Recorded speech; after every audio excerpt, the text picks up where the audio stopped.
अय्यूब अलैहिस्सलाम को अल्लाह ताला ने बहुत सारी नेमतों से नवाजा था और अल्लाह ताला ने उनको बहुत सारा माल भी दिया, औलाद दी, बीवियां दी, और वो अल्लाह के बड़े शुक्रगुजार बंदों में से थे। फिर अल्लाह सुब्हानहू ताला ने उनको आजमाना चाहा। जब अल्लाह की तरफ से आजमाइश आई तो अल्लाह ताला ने उनसे वो तमाम नेमतें ले ली। जो माल था अल्लाह ताला ने माल ले लिया, जो औलाद थी एक ही दिन में वो सारी औलाद खत्म होगी, बीवियां थी सब बीवियां अल्लाह ने वापस ले ली, सिर्फ एक बीवी उनके पास रहेगी। अब आप एक ऐसे शख्स का अंदाजा लगाएं कि इतनी खुशहाल जिंदगी बसर कर रहा हो कि हर चीज हर नेमत अल्लाह की मौजूद हो और फिर एकदम से सब नेमतें चली जाएं, तो उसकी जो मेंटल कैफियत कैसी होगी, उनकी फीलिंग्स कैसी होंगी, उनके इमोशंस कैसे होंगे। हमारे पास जब बहुत सारी नेमतें होती हैं, उनमें से कोई एक छोटी सी नेमत अल्लाह ताला जब वापस लेता है तो हमारा क्या हाल होता है। और ऐसा शख्स जिसकी सारी दुनिया की जितनी नेमतें थी सारी अल्लाह वापस ले ले, और उसके साथ साथ अल्लाह सुब्हानहू तआला ने उनको सेहत भी वापस ले ली और जज़ाम के मर्ज में मुब्तला कर दिया। और एक रवायत में आता है कि वो जज़ाम का मर्ज पूरे जिस्म को उस जज़ाम के मर्ज ने घेर लिया, यहाँ तक कि सिवाय उनकी जुबान और दिल के कोई जिस्म का ऐसा हिस्सा नहीं था जिसको उस मर्ज ने घेरा नहीं। अब उनकी सिचुएशन देखें कि बिल्कुल वो चलने फिरने से कासिर हो गया, वो चल भी नहीं सकते थे। और उनकी बीवी, जो उनके साथ एक बीवी उनकी थी, उनकी बीवी ने उनकी खिदमत की, वही बीवी उनको खाने पीने का इंतजाम करती, बाहर जाके मेहनत करती, उनके लिए खाना लेकर आती। और जितने लोग थे उन लोगों ने भी उनको छोड़ दिया, क्योंकि उनके मर्ज की वजह से लोगों को उनसे कराहत आती थी। तो उनकी बीवी ने क्या किया कि उनको लेके बस्ती से दूर चले गए। अब आप सोचिए कि वो इंसान इतनी नेमतों के बाद बिल्कुल अकेले हो गए और बिल्कुल बेबसी के आलम में। लेकिन जब अल्लाह ताला ने ये तमाम नेमतें उनसे ले ली तो अय्यूब अलैहिस्सलाम ने अल्लाह ताला का जिक्र पहले से ज्यादा करना शुरू कर दिया और पहले से भी ज्यादा अल्लाह के जिक्र में मशगूल हो गए। और उन्होंने इतनी खूबसूरत दुआ की, अल्लाह ताला से शिकवा नहीं किया। कुरान में क्या दुआ आती है? अन्नी मस्सन्नी यज़ुर्रु व अंत अरहमुर राहिमीन। उन्होंने दुआ किया कि या अल्लाह इस बीमारी ने मुझे घेर लिया है, मैं इस बीमारी में मुब्तला हो गया हूँ, और बेशक तू तमाम रहम करने वालों में सबसे ज्यादा रहम करने वाला है। हालांकि जब बीमारी आती है तो हम दुआ क्या करते हैं कि या अल्लाह हमें सेहत दे दे, या अल्लाह हमें इस मुश्किल से निकाल दे, या अल्लाह इस मुसीबत से निकाल दे, या अल्लाह इस आजमाइश से निकाल दे। उन्होंने ये दुआ नहीं की, उन्होंने सिर्फ ये इतना कहा कि तू तमाम रहम करने वालों में सबसे ज्यादा रहम करवाने वाला है। अब ये दुआ जब की और उस हालत में थे तो उस सिचुएशन में भी उन्होंने अल्लाह की नाशुक्री नहीं की।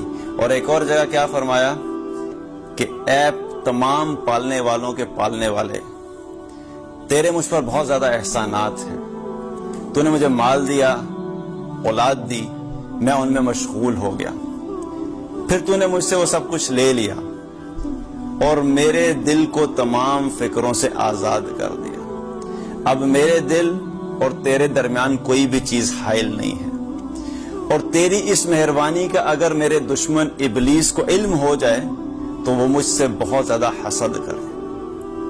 क्या कह रहे हैं? सुभान अल्लाह के अल्लाह ने सारी नेमतें ले ली तो उस पे क्या कह रहे हैं कि तेरी इस मेहरबानी का अगर मेरे दुश्मन को इल्म हो जाए तो वो मुझसे बहुत हसद करे। तो एक रवायत में आता है कि जब इबलीस ने ये दुआ सुनी उनकी तो वो जल भुन के रह गया, क्योंकि शैतान के लिए बड़ी आइडियल सिचुएशन होती है कि जब किसी इंसान पे कोई मुश्किल आती है, जब किसी इंसान पे कोई आजमाइश आती है, वो उसके लिए सबसे बेहतरीन मौका होता है कि अल्लाह से दूर करने का।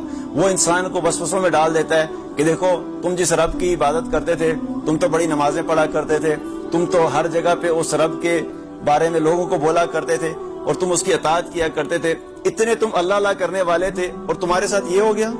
उस रब ने तुम्हारी तमाम इबादतों का और इताअत का तुम्हें ये सिला दिया है। तो ये सिचुएशन शैतान के लिए बड़ी आइडियल होती है कि इंसानों को अल्लाह से मायूस करना और अल्लाह की रहमत से दूर करना। उसके बावजूद वो क्या कह रहे हैं कि तेरी इस मेहरबानी का अगर मेरे दुश्मन शैतान को इल्म हो जाए तो मुझसे बड़ी हसद करे। तो कोई भी सिचुएशन हो, हमारे लिए क्या मैसेज है कि चाहे हालात अच्छे हैं या बुरे हैं, हमने अल्लाह की अताअत नहीं छोड़नी। अल्लाह ताला अपने ईमान वालों को, अल्लाह ताला अपने बंदों को कभी देकर आजमाता है और कभी लेकर आजमाता है। कभी नेमतें देता है तब भी हम अल्लाह की तरफ से आजमाइश में होते हैं, जब अल्लाह ताला नेमतें ले लेता है तब भी हम अल्लाह की तरफ से आजमाइश में होते हैं। और आप सोचिए कि जब ईमान वालों पे कोई इम्तिहान आता है, जो अल्लाह के दीन पे चलने वाले लोग होते हैं, तो उसमें एक और चीज क्या होती है آج بھی یہ ہوتا ہے کہ لوگ کیا ججمنٹس پاس کرتے ہیں کہ دیکھو بڑا ایمان والا بننا پھرتا تھا, بڑا دیندار بنتا پھرتا تھا, اللہ تعالیٰ نے کس حال میں ڈال دیا. ہم تو پہلے ہی کہتے تھے منافق ہیں, ہم تو پہلے ہی کہتے تھے کہ یہ ظاہر میں کچھ اور نظر آتا ہے, باطن میں کچھ اور ہے. تو دیکھو اللہ نے اس کو اس کے گناہوں کا کیا صلہ دیا. تو ایوب علیہ السلام کے بارے میں بھی کچھ لوگوں نے ایسے کمنٹس پاس کیے کہ ہم تو پہلے ہی کہتے تھے دیکھو ظاہر کچھ اور ہے, پیچھے سے کچھ اور ہے. تو یہ بڑی اللہ کی طرف سے جب آزمائش آتی ہے تو اس پر بھی انہوں نے کیا کیا, صبر کیا اور اللہ تعالیٰ سے کوئی شکوہ نہیں کیا. اور ان کی بیوی نے ایک دفعہ ان سے کہا کہ آپ اللہ تعالیٰ سے دعا کیوں نہیں کرتے کہ اللہ تعالیٰ آپ کو اس آزمائش سے نکال دے. اور یہ آزمائش کتنا عرصہ تھی؟ ایک روایت میں تھا کہ 18 سال وہ اس حال میں رہے. اب ایسی بیماری کہ جس میں انسان ہل بھی نہیں سکتا, اس میں 18 سال گزارنا کوئی آسان کام نہیں ہے. ہمیں تھوڑی سی بیماری آتی ہے تو 2 دن 3 دن 1 ہفتہ 2 ہفتہ گزرتے ہیں تو ہم فوراً مایوس ہونا شروع کر دیتے ہیں کہ پتہ نہیں اللہ تعالیٰ نے اب مجھے بیماری لگا دی ہے, اب تو یہ ساری زندگی ہمارے ساتھ رہے گی, اور اللہ کی رحمت سے مایوس ہونا شروع کر دیں. 18 سال تک وہ اس حال میں رہے. تو جب ان کی بیوی نے ان سے کہا کہ آپ اللہ سے دعا کیجئے کہ اللہ تعالیٰ آپ کو اس بیماری سے نجات دلا دیں, تو انہوں نے آگے سے کیا جواب دیا کہ اللہ تعالیٰ نے مجھے 70 سال صحت اور نعمتوں اور عافیت میں رکھا. اب اگر 70 سال اللہ تعالیٰ مجھے اس حال میں رکھے اور میں صبر کروں تو وہ بھی کام ہے. اس حال میں بھی انہوں نے ان نعمتوں کا تذکرہ کیا کہ اللہ نے جب اس وقت دیا تھا تو جس اللہ نے وہ دیا تھا اسی اللہ نے مجھے اس حال میں ڈالا ہے. میں اس حال میں بھی اللہ سے راضی تھا اور میں اس حال میں بھی اللہ سے راضی ہوں. تو یہ ایمان والوں کا ایٹیچیوڈ ہوتا ہے اللہ کے ساتھ کہ کچھ بھی سچویشن ہو وہ اللہ سے کبھی شکوہ نہیں کرتے, کبھی اللہ سے گلہ نہیں کرتے, وہ ہر حال میں صبر اور شکر کی کیفیت میں رہتے ہیں. تو جب وہ اس صبر میں رہے تو اس صبر کا اللہ تعالیٰ نے پھر کیا پھل دیا کہ 18 سال اسی حالت میں گزاری انہوں نے.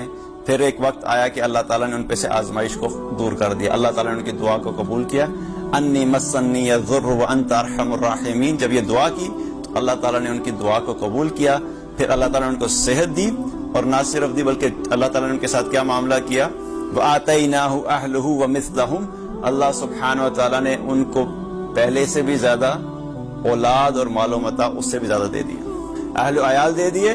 ومثلہم, مثلہم کا کیا مطلب کہ جتنے پہلے تھے اتنے تو دیے, اس کے ساتھ ساتھ اتنے ہی اور زیادہ دے دیے.